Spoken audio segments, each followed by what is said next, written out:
I'm joined by the one and only Kim Iverson, who really is a media star. She's the host of the Kim Iverson Show. She's an independent political analyst of very great note. It's an honor, Kim, to have you here. Can we start on this point that I just made? What is it about the Liberals that they are actually, when you scratch them or take their blackface off, the most authoritarian, tyrannical people of them all? Well, thank you so much for having me on the show, first of all. I would say that it's not necessarily, right now, I agree that in this time period, it's the liberals that are behaving in this way. But it isn't because they're liberal. It isn't historically liberals. It's really elites. And the liberals here in the United States and in Canada and around the world have become the elites in society. For a long time, it was conservatives who were the elites, and they would be the ones who would crack down on protesters or call them names, you know, looking at them low class, right? It's always the elite that looks at these uprisings from working class people or poor people, and they snub their noses at them and say, these are low class people, ignorant people. They don't know anything. We're the moral superior.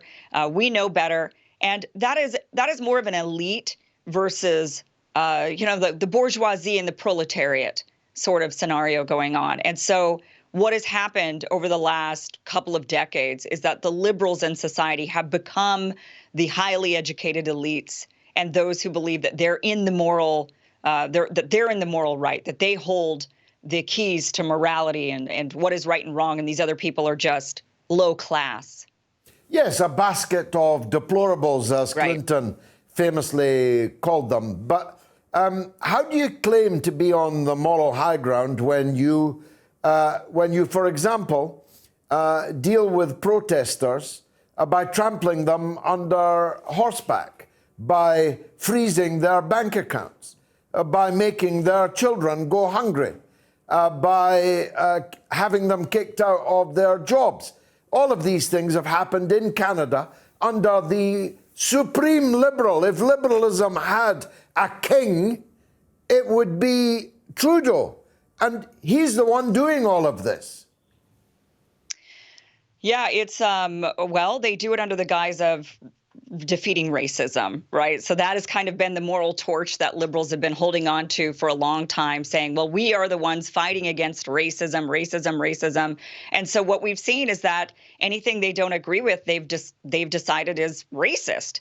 So even though these protests have nothing to do with race at all, mandates have nothing to do with race. These people are not on the streets in Canada protesting, for example, immigration. They're not protesting, whether or not certain people can become citizens or whether or not they should accept refugees into the country. They're not having any sort of conversation or protesting at all about anything to do with race. This has everything to do with vaccine mandates. And that is what these people are protesting against. But liberals somehow, some way connect it to racism, unclear how they do it. The woman who was trampled by a horse by the Ottawa police is a clan leader for the Mohawk tribe. She's not white, obviously. She's a native, and yet she was trampled by cops. And so everything is under this guise of, well, we're the moral superiors because we are fighting racism. And now anything and everything we don't agree with is racist or right-wing, and right-wing means racist. Yeah, I mean, it's long been a practice, some decades. It's even before Clinton that people have become used to calling the person one place to the right of them racist, and 3 places to the right of them fascists, and then close them down. You're right to make the point that it used to be conservatives that did these things, but the cancel culture is ineluctably joined to this power of the elites. It's the elites, and I call them liberals, but you're right, they're not doing it because they're liberals, perhaps. They're doing it because they're the elites, who seek to cancel everyone who disagrees with them. First, by hurling these epithets at them, and if possible, to actually close them down. Now, that's true in Canada. It's true in the United States where you are. It's true here in Britain. Well, in Canada, they're really cracking down on these protesters. I never thought in my lifetime I would see something like this in a country that declares itself to be a Western democracy. It's the same sort of thing we've seen in Australia during the pandemic, and it's just shocking. But in Canada right now, these police are out there. They're rounding people up. The police chief in Ottawa has said that he's going to hunt down protesters. So even if they leave the protest and they go home, he's saying, I'm going to find out who you are that participated in these protests. We're going to go after you.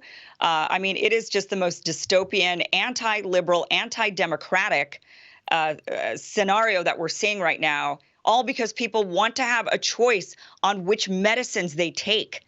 I mean, it's unbelievable that that is what this is about. This is just about people wanting to choose which medicine to take. And they're calling them racist, they're calling them fascists, they're calling them terrorists, and they're hunting them down, seizing their money, forcing them to lose their jobs, even saying that they're going to confiscate their pets and then relinquish their pets, give their pets up for adoption for someone else because they protested the right to do what they would like to make their medical decisions between them and their doctor. It's unbelievable. It is. As I hear you describe it so eloquently, it is actually unbelievable, not least because forced medication with redolent of all its fascistic and Nazi past would once have been a cause for the liberals and the left themselves to be out on the street. Yeah. Absolutely. And I kind of wonder if Donald Trump were in office and he was the one mandating and still the one saying we got to get everybody vaccinated in order to get the country back to normal. I do think it would be the other side actually protesting this. I think it would be liberals on the street saying my body, my choice, like they have for decades. But they're taking up this actually more of the fascist viewpoint, which is, no, you must take this medicine. You must wear these masks at all time, or you will lose your job. And they're taking that position almost to own Donald Trump. I mean, they're harming themselves. They're harming their children. They're forcing people into these medications that maybe a person does or does not want to take. And they're doing it all just to own Trump. I mean, it is literally Trump derangement syndrome. Yes, and they've definitely got that. So let's turn to that wider perspective, because of course you can't be sure. There are a lot of sheep in the world in human form, but I can't help thinking Canada has been changed forever by the events, and it will not end well for Trudeau and his gang, as it didn't end well for Hillary Clinton. But though they've obviously made a comeback in the form of Joe Biden, but that's not going well either. How do you think all these phenomena are going to play out in, say, the next 5 years in political developments in North America?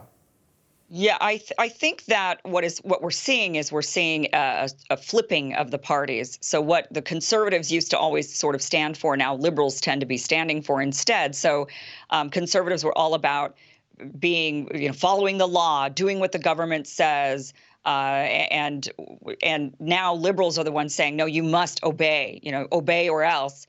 And we're seeing conservatives now being the ones, Republicans or people on the right, who are saying, hey, wait a minute, this isn't a free society and I want to live in a free society. So we're seeing sort of, I think, more of a political realignment happening.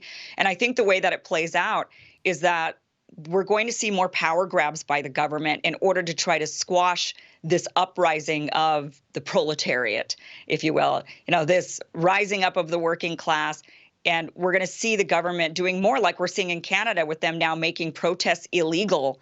We're seeing more and more of this power grab. And I think people will ultimately, I do think, unfortunately, it will take decades, but I do think people will rise up, and there will be the same sort of thing that's happened to conservatives over the years, over the decades, with civil rights movements, for example. I think we're going to see happen, but to liberals instead. They'll be the ones who are holding people back, holding progress back.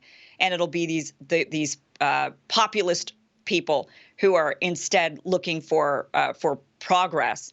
So it'll be an interesting shift. Unfortunately, I do think it will be a decades-long process.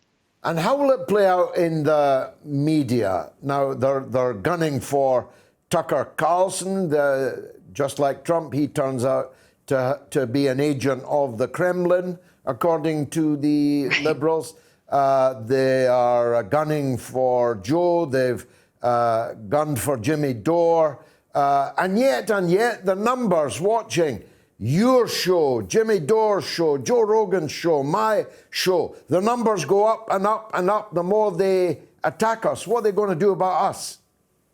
They're going to deplatform. I mean, they're going to do everything they possibly can, and people are just going to have to get together. I know Trump is starting his own sort of social media platform empire that he's going to be releasing, and I think there's others out there like Rumble. There's others that are doing what they can to sort of combat this sort of takeover. But I do think that they will continue to push and try to deplatform and silence and smear, just like conservatives did for many, many years against people that lived an alternative lifestyle, that, people weren't allowed to come out of the closet, or people weren't allowed to live life the way that they, be in interracial relationships even, or what, back in the day, there was all of this judgment, and you would be banned or shunned from society if you thought a certain way or lived a certain way. And I think we're seeing that same sort of thing, but it's flipping, and now it's coming from liberals. So I think that people will kind of create their own underground, in a way, societies, underground media, underground. But nowadays it won't be exactly like underground newspapers, but similar, right, where it is sort of alternative, but ends up being very popular and ends up being more mainstream actually than what the mainstream is trying to be. Yeah, I've lived so long, Kim. I've been witch hunted by both the right and the left. Me too. Now, tell the viewers, please, how people can follow your tremendous show. Oh, thank you. Well, I am on YouTube, Rumble. I'm also on Locals and Rockfin. So if you just Google Kim Iverson Show, just go to KimIversonShow.com. That'll get you to the YouTube channel, and then from there you can get all the links to the other sites. So, and I'm also on The Hills Rising every morning as well. You're tremendous, I must say. I hope Thank this you. is not the last time that we talk. Kim Iverson of the Kim Iverson Show. Thank you for joining us.